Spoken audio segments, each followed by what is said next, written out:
Episod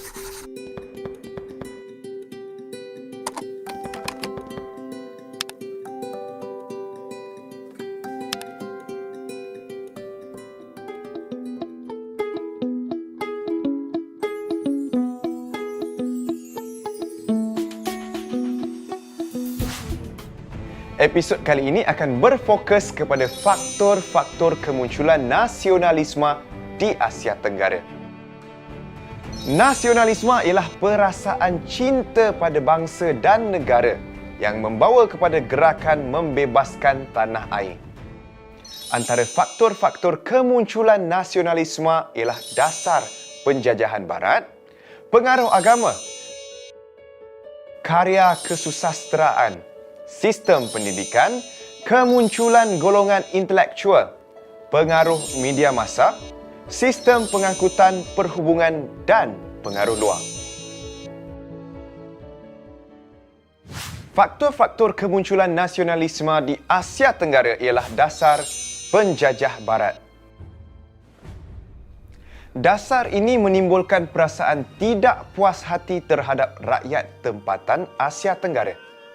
Penduduk Asia Tenggara juga tidak diberi peluang melibatkan diri dalam sistem birokrasi Barat. Malah, dasar ekonomi penjajah juga menindas rakyat tempatan. Contohnya, sistem tanaman paksa yang dilaksanakan di Indonesia dan sistem polo di Filipina. Kemasukan imigran juga menyebabkan penduduk tempatan tidak mampu bersaing dalam bidang ekonomi. Contohnya, penjajah Belanda membawa masuk imigran Cina ke Indonesia. Selain itu, wujud jurang sosial yang ketara. Penjajah menganggap bahawa diri mereka berada dalam kelas yang tersendiri. Mereka hanya bergaul dengan pihak tertentu sahaja. Contohnya, dengan golongan bangsawan tempatan dan golongan pegawai kerajaan berpendidikan Barat. Pengaruh agama turut memberikan impak yang besar ke atas perkembangan nasionalisme di Asia Tenggara.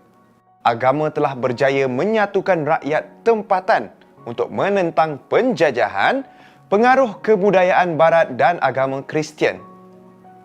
Penyatuan ini dimanifestasikan dalam bentuk gerakan pembaharuan.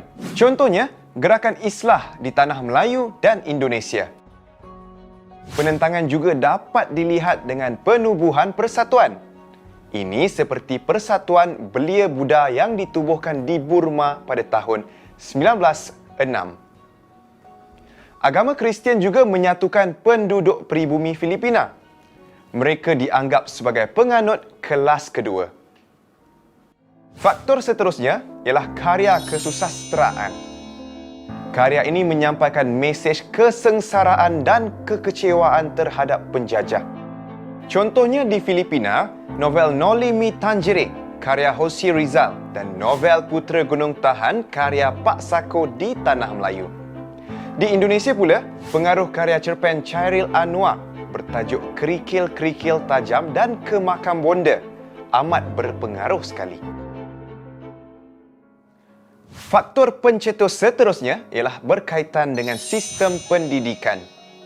Penjajah mengamalkan sikap pilih kasih. Pendidikan sekolah vernakula kurang kemudahan pendidikan. Pendidikan hanya terhad kepada pihak tertentu sahaja. Contohnya, golongan elit dan penduduk bandar. Malah sikap pilih kasih ini juga ketara di dalam memperolehi jawatan dalam pentadbiran penjajah. Misalnya, di Tanah Melayu, lepasan sekolah vernakula sukar untuk mendapatkan pekerjaan berbanding lepasan sekolah Inggeris. Golongan intelektual juga turut memberi sumbangan yang bermakna kepada kemunculan semangat nasionalisme. Mereka didedahkan dengan idea falsafah Barat dan Islam ketika melanjutkan pelajaran ke Eropah dan Asia Barat. Mereka telah memimpin gerakan nasionalisme di negara masing-masing. Pada peringkat awal, perjuangan mereka hanya menuntut taraf hidup bangsa mereka dibela. Pengaruh media massa akhbar dan majalah juga turut berupaya menyebarkan idea nasionalisme kepada rakyat tempatan. pihak penjajah merasa terancam dengan pengaruh media massa yang menggugat kepentingan politik mereka. Di tanah Melayu, antara yang berpengaruh ialah Al-Ikhwan, Saudara, Warta Malaya dan Majlis. Terdapat juga faktor sampingan yang lain. Antaranya ialah perkembangan sistem pengangkutan dan perhubungan.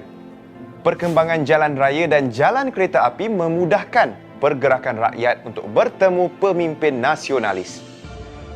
Perkhidmatan telegraf dan telefon memudahkan hubungan dalam kalangan mereka.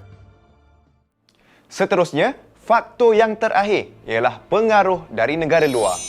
Kejayaan Jepun menewaskan China pada tahun 1895 dan Rusia pada tahun 1905 telah memberi keyakinan kepada pihak nasionalis untuk menentang penjajah.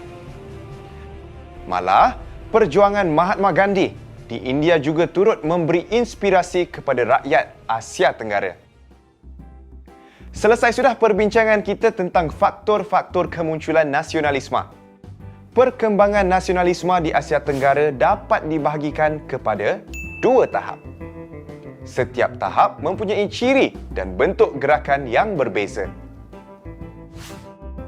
Ciri-ciri tahap pertama ialah penentangan masyarakat secara terbuka, bersifat setempat, tidak mempunyai organisasi. Isu yang diperjuangkan ialah isu kebudayaan, agama dan hak pribumi. Gerakan dipimpin oleh golongan yang berpendidikan Barat dan Asia Barat. Mereka lebih menekankan kesedaran politik, menuntut hak dikembalikan serta taraf hidup diperbaiki. Mereka tidak berjuang untuk menuntut kemerdekaan.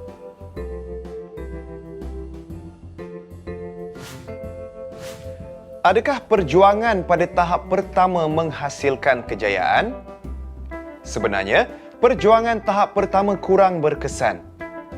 Pada tahap kedua, perjuangan nasionalisme lebih tersusun dan mempunyai matlamat yang jelas. Antara ciri-ciri tahap kedua ialah gerakan bersifat radikal, mempunyai organisasi atau pertubuhan politik, dipimpin oleh golongan berpendidikan Barat, menuntut kemerdekaan, ingin membentuk kerajaan sendiri yang berdaulat. Berdasarkan perbandingan ciri kedua-dua tahap yang kita buat tadi, maka jelas bahawa matlamat perjuangan kedua-dua tahap ini adalah sama, iaitu untuk membebaskan tanah air daripada cengkaman penjajah. Sebenarnya, ada satu negara di dunia yang tidak pernah dijajah oleh mana-mana kuasa Barat atau Timur. Adakah anda tahu negara manakah yang dimaksudkan itu? Sudah tentu negara Gajah Putih, iaitu Thailand. Walaupun negara Thailand tidak pernah dijajah oleh mana-mana kuasa, namun nasionalisme tetap muncul dan berkembang dengan pesat di negara ini.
Sebagai rakyat Malaysia yang taat setia, kita hendaklah sentiasa mempunyai semangat patriotik dan jati diri yang kukuh.